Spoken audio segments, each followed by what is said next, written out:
आज हम बनाएंगे बहुत ही मजेदार और बहुत ही आसान रेसिपी कच्चे कीमे के कबाब। ये प्लेटर आपकी दावतों में 4 चांद लगा देगा। सिर्फ 10 मिनट में तैयार।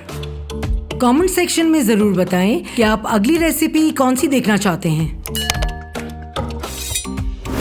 1.5 किलो बीफ कीमे में 2-2 टीस्पून नमक और काली मिर्च, 1-1 टेबल स्पून लाल मिर्च, कूटा धनिया और गरम मसाला, 2 टेबल स्पून अदरक लहसुन पेस्ट, 1 कप ऑमलेट कट प्याज, हैंडफुल हरा धनिया और पुदीना, 7 से 8 कटी हुई हरी मिर्चें, 2 ब्रेड के स्लाइसेस क्रम्बल्ड और 1 अंडा डालकर अच्छी तरह मिक्स करें।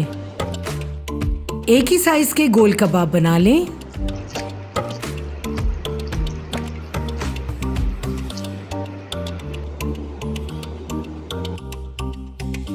और कबाब को शैलो फ्राई कर लें।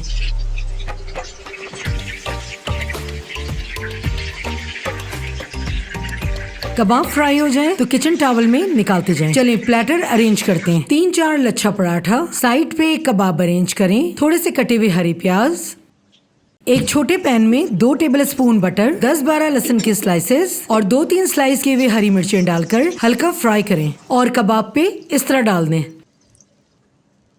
केचप, खीरा, प्याज और हरी प्याज से गार्निश करें और हमारा बहुत ही मजेदार कच्चे कीमे के कबाब बिल्कुल तैयार। इस मजेदार प्लेटर को फैमिली के साथ एंजॉय करें। अगर आपको ये रेसिपी पसंद आई तो बीफ बिहारी बोटी की ये रेसिपी बिल्कुल मिस ना कीजिएगा।